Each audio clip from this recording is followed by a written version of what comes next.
우리 다 같이 사도신경 하심으로 신앙을 고백합니다. 전능하사 천지를 만드신 하나님 아버지를 내가 믿사오며 그 외아들 우리 주 예수 그리스도를 믿사오니 이는 성령으로 잉태하사 동정녀 마리아에게 나시고 본디오 빌라도에게 고난을 받으사 십자가에 못 박혀 죽으시고 장사한 지 사흘 만에 죽은 자 가운데서 다시 살아나시며 하늘에 오르사 전능하신 하나님 우편에 앉아 계시다가 저리로서 산 자와 죽은 자를 심판하러 오시리라. 성령을 믿사오며 거룩한 공회와 성도가 서로 교통하는 것과 죄를 사하여 주시는 것과 몸이 다시 사는 것과 영원히 사는 것을 믿사옵나이다. 아멘. 우리 다 같이 찬송 부를 때 찬송 313장 내 임금 예수 내 주여 찬송 드립니다.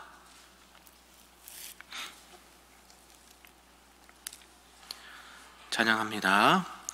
내 임금 예수 내 주여 이 죄인이 주님 앞에 한없는 은혜 받고서 내 생명 모두 드리오니 그 풍성하신 은총을 주 내게 내려 주소서.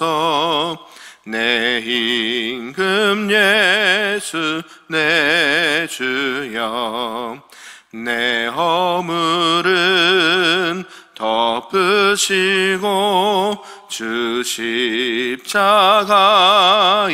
흘리신 그 피를 믿는 마음 보사 내 중한 죄를 사하여 참 평안한 맘 주소서.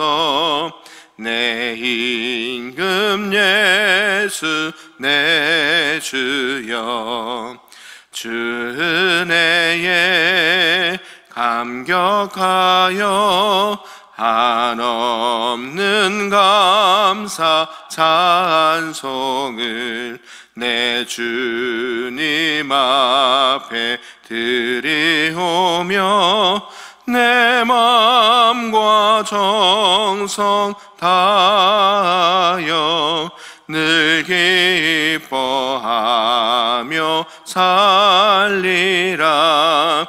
내 임금 예수 내 주여 이 마음과 이 천한 몸 그 보배 피로 값주고 주 친히 사신 것이오니 나 이제 사나 죽으나 주 뜻만 따라 살리라.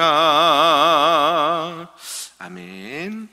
오늘 하나님의 말씀은 구약성경 출애굽기 29장 말씀입니다. 구약 126쪽에 나와 있습니다. 출애굽기 29장 말씀입니다. 우리 한 절씩 교독하고 마지막 끝절 함께 읽겠습니다. 내가 그들에게 나를 섬길 제사장 직분을 위임하여 그들을 거룩하게 할 일은 이러하니 곧 어린 수소 하나와 흠 없는 순양 둘을 택하고 무교병과 기름 섞인 무교 가자와 기름 바른 무교 전병을 모두 고운 밀가루로 만들고 그것들을 한 광주리에 담고 그것을 광주리에 담은 채 그 송아지와 두 양과 함께 가져오라. 너는 아론과 그의 아들들을 회막문으로 데려다가 물로 씻기고 의복을 가져다가 아론에게 속옷과 에봇 받침 겉옷과 에봇을 입히고 흉패를 달고 에봇에 정교하게 짠 띠를 띠게 하고 그의 머리 위에 관을 씌우고 그 위에 거룩한 패를 더하고 관유를 가져다가 그의 머리에 부어 바르고 그의 아들들을 데려다가 그들에게 속옷을 입히고 아론과 그의 아들들에게 띠를 띄우며 관을 씌워 그들에게 제사장의 직분을 맡겨 영원한 규례가 되게 하라. 너는 이같이 아론과 그의 아들들에게 위임하여 거룩하게 할지니라. 너는 수송아지를 회막 앞으로 끌어오고 아론과 그의 아들들은 그 송아지 머리에 안수할지며 너는 회막문 여호와 앞에서 그 송아지를 잡고 그 피를 내 손가락으로 제단 뿔들에 바르고 그 피 전부를 제단 밑에 쏟을지며 내장에 덮인 모든 기름과 관 위에 있는 꺼풀과 두 콩팥과 그 위에 기름을 가져다가 제단 위에 불사르고 그 수소의 고기와 가축과 똥을 진 밖에서 불사르라. 이는 속죄제니라.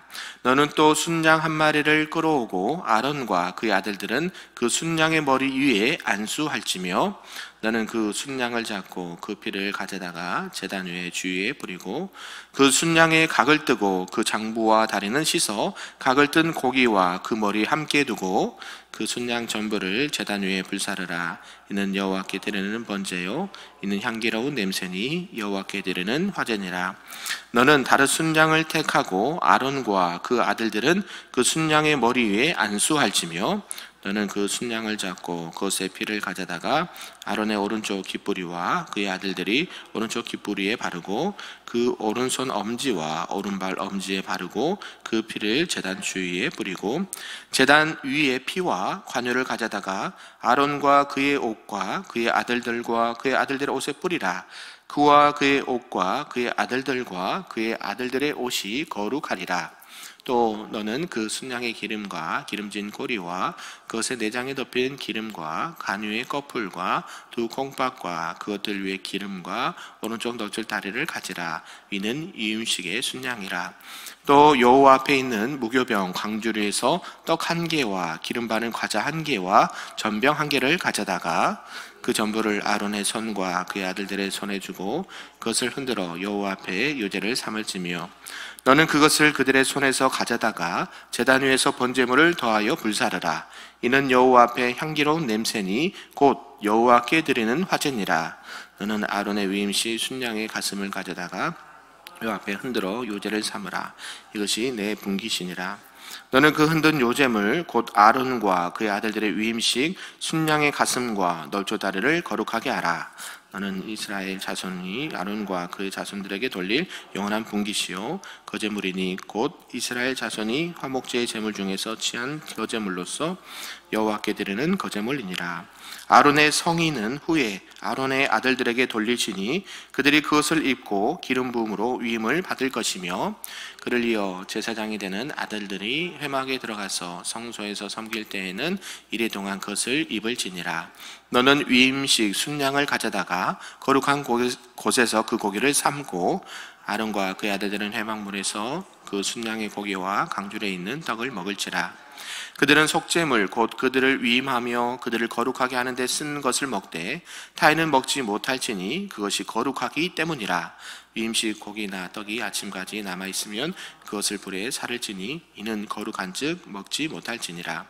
너는 내가 내게 한 모든 명령대로 아론과 그의 아들들에게 그같이 하여 이래 동안 위임식을 행하되 매일 수송아지 하나로 속죄하기 위하여 속죄제를 드리며 또 제단을 위하여 속죄하여 깨끗하게 하고 그것에 기름을 부어 거룩하게 하라. 너는 이래 동안 제단을 위하여 속죄하여 거룩하게 하라. 그리하면 지극히 거룩한 제단이 되리니 제단에 접촉하는 모든 것이 거룩하리라. 내가 제단 위에 드릴 것은 이러하니라. 매일 1년 된 어린 양 2마리니 한 어린 양은 아침에 드리고 한 어린 양은 저녁 때에 드릴지며 한 어린 양의 고운 밀가루 10분의 1 에바와 찌은 기름 4분의 1 흰을 더하고 또 전제로 포도주 4분의 1 흰을 더할지며 한 어린 양은 저녁 때에 드리되 아침에 한 것처럼 소제와 전제를 그것과 함께 드려 향기로운 냄새가 되게 하여 여호와께 화제로 삼을지니 이는 너희가 대대로 여호와 앞 회막문에서 늘 드릴 번제라. 내가 거기서 너희와 만나고 내게 말하리라. 내가 거기서 이스라엘 자손을 만나리니 내 영광으로 말미암아 회막이 거룩하게 될지라. 내가 그 회막과 제단을 거룩하게 하며 아론과 그의 아들들도 거룩하게 하여 내게 제사장 직분을 행하게 하며 내가 이스라엘 자손 중에 거하여 그들의 하나님이 되리니. 같이 있습니다. 그들은 내가 그들의 하나님 여호와로서 그들 중에 거하려고 그들을 애굽 땅에서 인도하여 낸 줄을 알리라. 나는 그들의 하나님 여호와니라. 아멘. 할렐루야. 오늘 새벽에도 하나님 크신 은혜와 또 기도의 응답이 있는 복된 시간 되기를 주님의 이름으로 축복합니다. 네, 오늘 이제 함께 읽었던 이 출애굽기 29장에서는요, 제사장의 위임식과 그들이 매일 드려야 될 제사에 관한 규례에 대해서 말씀을 하고 있습니다. 크게 세 부분을 나눌 수가 있는데요. 먼저는 하나님께서 아론과 그의 아들들에게 정결 의식을 거행하게 하고 관유를 부은 다음에 제사장의 직무를 감당하겠다라는 것이 9절까지 나와 있고요. 또 10절에서 36절까지는 그들을 위해서 이제 위임식 제사를 드리게 하시고, 그리고 이러한 이후에 매일 이러한 제사를 드리게 했습니다. 그리고 마지막 37절부터 끝절까지는 제사를 드릴 제단을 위해서 7일 동안 정결 의식을 거행하도록 명령하시면서 말씀이 마무리되고 있다는 것이죠. 특별히 이제 29장에서는 하나님께서 제사장과 제단을 거룩하게 할 것을 모세에게 명하심을 보여줍니다. 아론과 그의 아들들을 물로 씻기셨고, 또 제사장 옷을 입히는 예식을 행했으며, 또 마지막으로 제사를 드려 그들을 거룩하게 했다라고 말씀하는 것이죠. 그것은 매일 드리는 제사를 드릴 만큼 엄숙하고 매우 중요한 일이었다라는 것을 알 수가 있습니다. 그것은 살아계신 하나님을 섬기는 것이고, 또 그분을 대표한다라는 것으로서 그것이 절대 가볍지 않다라는 것을 말씀해 주고 있는 것이죠. 이러한 전체의 내용을 보면서 크게 저는 오늘 두 가지로 좀 살펴보고자 합니다. 그 첫 번째가 이 제사장의 성별식이라는 것이죠.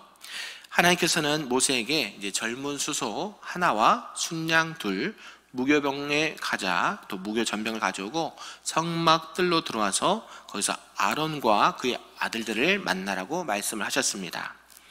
아론과 그의 아들들은 먼저 물로 씻겨야 했고요, 또 대제사장의 옷을 아론에게 입혀야 하는 것이었습니다. 그리고 동시에 아론은 그 머리에 기름 부음을 받아야 됐다라는 것이죠. 구약에 보면 이 기름 부음을 받을 때 크게 다른 여러 가지 특별한 임무를 받은 사람에게 기름을 부었는데요, 우리가 잘 알듯이 오늘 이 제사장과 또 선지자, 왕을 세울 때에 어떻게 합니까? 기름을 부었다라는 것을 알 수가 있죠. 그만큼 특별한 하나님의 임무를 맡은 자들이라고 할 수가 있습니다. 이거 세 가지 직분을 다 감당하신 분이 한 분이 계신데 누구일까요? 바로 우리 예수님이시죠. 제사장이시기도 하시고 또 선지자이시기도 하시고 왕으로서 하나님께서 주신 직분을 다 감당했던 분이 예수님이라는 거 알고 있으면서 말씀 들었으면 좋겠습니다. 당시에 아론과 그의 아론은 아들들은 기름 부음 받지는 않았지만 또 속옷과 떼를 포함해서 이 제사장의 복장을 갖추고 후에 아론 이후에 또 제사장의 직무를 감당했다는 것을 알 수가 있습니다. 그 위에 이제 여러 가지 이제 제사에 대해서 말씀을 드리는데요, 이제 속죄제가 나옵니다. 아론은 먼저 이 수송아지로 속죄제를 드렸습니다. 이 제사장이란 특별한 직분을 맡은 사람이라 할지라도 어떻습니까? 다른 사람들과 다름없이 죄에 속해 있다라는 것을 기억해야 된다라는 것이죠. 네, 목회자라고 해서 죄가 없을까요? 아니죠. 있습니다. 맞죠? 대제사장이라고 해서 제사장을 해서 죄가 없는 것이 아닙니다. 그래서 그가 먼저 뭘 드렸다? 속죄제를 드렸다라는 것을 말씀드려요. 그것을 통해서 짐승의 머리에 안수를 하면서 어떻게 해요? 우리가 죄의 전가라고 합니다.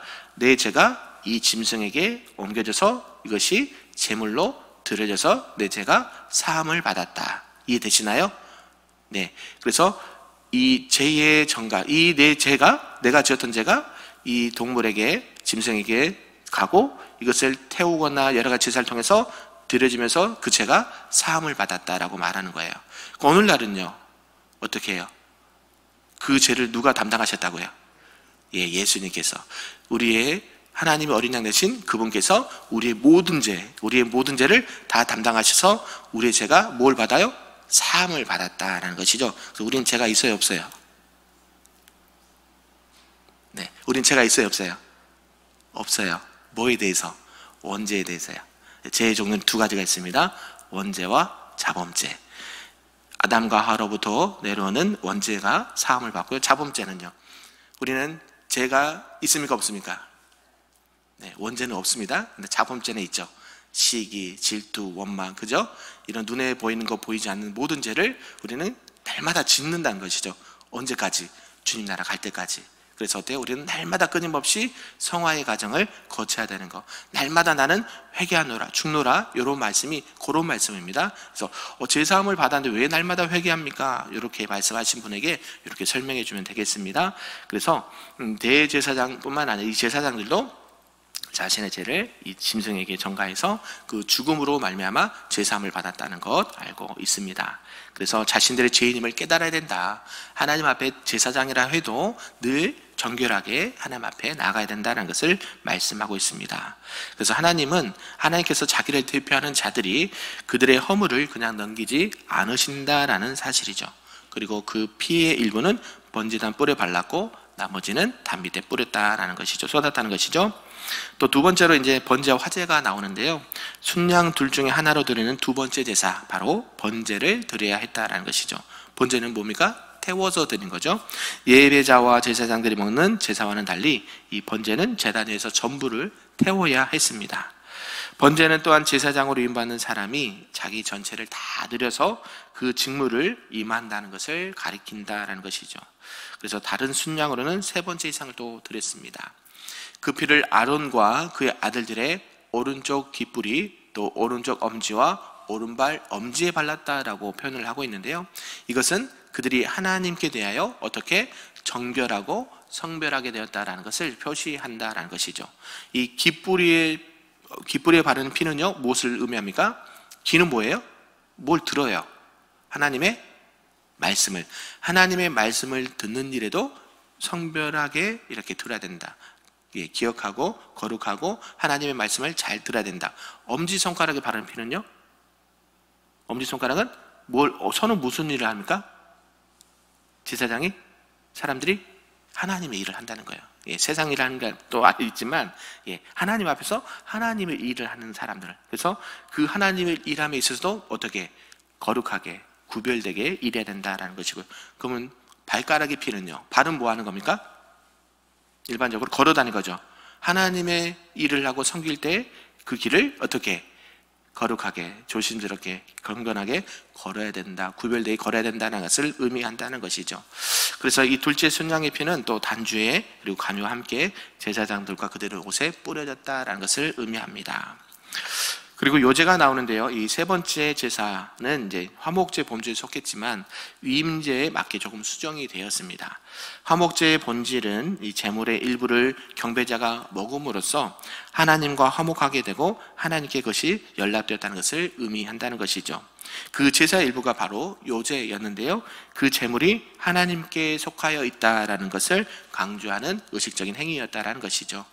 이 요제를 드린 다음에는 대개 이 하나님의 대표자들인 제사장들이 그 제물을 먹었습니다. 그러나 여기서 그 제사가 하나님께 드려졌으므로 하나님께서 그들이 드린 첫 번째 제물을 받으셨다라는 사실을 강조하고 있다는 것이죠. 또 순양의 가슴은 요제로서 아론과 그의 아들들이 먹어야 할 목이 되었다는 것이죠. 아무거나 먹는 것이 아니라 구별되게 또 하나님께서 말씀하신 것을 먹어야 됐다는 것입니다. 그래서 누군가가 화목제를 드릴 때에 그 짐승의 가슴과 넓적다리는 항상 제사장들의 목이어야 했다는 것이죠. 그리고 7일 동안 성별식에서 아론의 대제사장의 성인은 그를 계승한 아들에게 이렇게 주어졌고 다음 세대까지 계속 전달되고 계승되었다라는 사실입니다. 우리가 신앙생활할 때 가장 중요한 것은 다음 세대입니다. 하나님의 백성과 그의 가정의 자녀들은 어때요? 계속 그 신앙이 어때요? 후대까지 이렇게 계승이 되어야 된다는 것을 또한 말씀하고 있죠. 우리 때에서 끊어지면 제일 안타깝겠죠? 그죠? 우리뿐만 아니라 우리 다음 세대들, 우리 청년들, 우리 주일학교들이 계속 그러한 신앙을 계승하고 본받아서 하나님 앞에 또한 그들이 자라서 그 귀중한 하나님의 사명을 감당할 수 있도록 우리가 서포트하고 기도해야 된다라는 사실이죠. 그리고 이렇게 제사장 음식은 7일 동안 행하면서 매일 속죄제로 수송아지 하나를 드렸습니다. 7일 동안은 이 단을 거룩한 섬김을 위해서 제사를 통해서 속죄되고 성별되었다라는 것이죠. 그러면서 두 번째 이제 매일 드려야 될 번제에 대해서 말씀하고 있는데, 이 이스라엘 백성들은 매번 소제, 그리고 소제는 밀가루와 기름, 또 전제, 포도주와 함께 어린 양 2마리를 드려야 했습니다. 오늘날 같이 이렇게 매일 제사 드리라면 할 수 있을까요? 못하겠죠. 네, 구약이었으니까. 네, 그때는 이 제사함을 받는 방법, 또 하나님 앞에 나가는 방법들이 요러한 방법을 또 이렇게 하셨다는 것이죠. 또 이스라엘 백성들이 지금 이 말씀을 받을 때가 지금 어디에 있을 때입니까? 광야 생활할 때잖아요. 모세를 통해서 광야 생활할 때에 하나님께서 그들에게 주신 제사의 방법, 성막, 여러 가지 기구들을, 이런 것들을 통해서 하나님 앞에 예배드릴 때 이렇게 해야 되고, 너희는 이제 왜 이렇게 구별되게끔 계속 제사에 대해서도 말씀하실까요? 너희들이 들어갈 땅이 무슨 땅입니까? 약속의 땅. 무슨 땅? 가나안 땅이죠. 가나안 땅에 가면 하나님을 섬깁니까? 안 섬깁니까? 안 섬겨요. 우상에게 제물을 바치고 우상에게 절하는 그러한 문화가 있는 곳이에요. 세속의 문화에 물들어진 곳에 너희는 성별돼야 된다, 정결해야 된다, 구별돼야 된다. 그래서 너희는 항상 하나님 중심으로 성막과 성전과 말씀을 중심으로 신앙생활해야 되고, 너희들이 그곳에서 하나님 앞에 예배드리고 제사드리면서 너희들의 죄를 날마다 회개하고 하나님 앞에 나가야 된다는 것을 말씀하고 있는 것이죠. 그만큼 매일 드리는 제사, 매일 드리는 예배, 매일 드리는 말씀, 기도가 중요할까요? 안 중요할까요? 매우 중요하다. 왜요? 그만큼 하나님 중심으로 신앙생활을 해야 된다, 또 삶을 살아가야 된다는 것을 말씀을 하고 있습니다. 사랑하는 성도 여러분, 이러한 제사와 또 여러 가지 위임식에 관한 말씀을 잠시 살펴보았습니다. 말씀 좀 이제 정리해 보면요, 하나님께서는 이 제사장을 기름 부으셔서 이 성막에서 섬기는 사역을 맡기셨습니다. 먼저 제사장들은 성별 예배를 통해서 자신이 먼저 죄인됨을 고백하였고, 하나님 앞에 나아가 자신의 삶을 드리게 되었습니다. 또한 제사장들이 성별되어서 여호와를 섬길 때에는 하나님은 이스라엘 자손 중에 거하고 그분이 그들의 하나님이심을 알게 하셨다라고 말씀하고 있죠. 그리고 여러 가지 위임식의 제사의 의미를 통해서 하나님께서 우리에게 요구하신 바가 무엇인지를 늘 생각하고 또 살아가야 된다라는 것입니다. 여러 가지 제사를 통해서 속죄제는 이 그리스도의 흠없는 중보자가 되심을 말씀하고 있고요. 또 이렇게 18절에 나오는 번제는 제사장으로서 하나님 앞에 자신을 온전히 드리고 헌신해야 된다는 것을 의미하고 있고요. 또 화목제는요, 우리가 잘 알듯이 하나님 앞에 그 뜻에 따르고자 하는 순종의 표현이었고요. 또 38절에 나눈 매번 드리는 그 번제는 항상 내 삶을 하나님 앞에 의탁하고 바치겠다라는 이런 결론적인 말씀이 있습니다. 이 제사장의 제사는 결국 어떠한 계속 사역을 강조하고 보여주고 있습니까? 예수 그리스도의 사역을 예표하고 있다는 것을 꼭 새기시면서, 구약에 이러한 제사들이 왜 필요했을까? 그리고 왜 이렇게 번거롭게 까다롭게 했을까? 네, 그렇지 않으면 하나님 앞에 나오는 것이 그죠? 너무 쉽게 생각할 수 있거든요. 우리가 구원받는 거 쉽습니까? 어렵습니까? 네, 쉬워요. 누구만 믿기만 하면, 예수 그리스도만 믿기만 하면. 이 구약처럼 하려면 얼마나 번거롭겠습니까? 그러나 그런 거 다 필요 없고 주 예수를 믿으라, 그래야면 너와 내 집이 구원을 받는다, 얻는다 라고 말씀하죠. 그 예수 그리스도가 이러한 모든 제사를 단 한 번에 완벽하게, 점도 없고 흠도 없이 완벽하게 다 행하신 분이시기 때문에 그렇습니다. 그래서 우리는 하나님 앞에 나갈 때 누구를 의지해서 나갑니까? 예수 그리스도의 보혈의 피를 힘입어 나간다고 말씀하고 선포하는 거예요. 그래서 오늘도 우리 살아가는 우리 성도님들도 누구를 힘입어야 될까요? 예수 그리스도 피를 힘입어서 세상에서 구별되고 정결하고 거룩하게, 또한 그 가운데서 진리 안에서 자유함으로 하나님의 영광을 드러내시는 우리 큰별교회 모든 성도님들 되시기를 주님의 이름으로 축복합니다. 아멘. 기도하겠습니다. 사랑과 은혜가 충만하신 하나님 아버지 감사합니다. 오늘 우리는 제사장의 위임식과 여러 가지 제사에 대해서 말씀을 들었습니다. 우리 모두가 하나님께서 택하신 거룩한 백성들로서 늘 정결한 마음과 자세로 살아갈 수 있도록 은혜 더하여 주시옵소서. 그래 세상 속에서도 주님의 자녀요 백성답게 하나님의 영광을 드러내는 하나님의 백성들 될 수 있도록 도와주시고, 예수 그리스도의 보혈의 피를 힘입어 담대히 나아가 하나님의 영광과 그리스도의 복음을 날마다 전할 수 있는 은혜를 허락하여 주시옵소서. 모든 말씀 예수님의 이름으로 기도하옵나이다. 아멘. 하늘에 계신 우리 아버지여, 이름이 거룩히 여김을 받으시오며 나라가 임하시오며 뜻이 하늘에서 이루어진 것 같이 땅에서도 이루어지리다. 오늘 우리에게 일용할 양식을 주시옵고, 우리가 우리에게 죄 지은 자를 사하여 준 것 같이 우리 죄를 사하여 주시옵고, 우리를 시험에 들게 하지 마시옵고 다만 악에서 구하시옵소서. 나라와 권세와 영광이 아버지께 영원히 있사옵나이다. 아멘.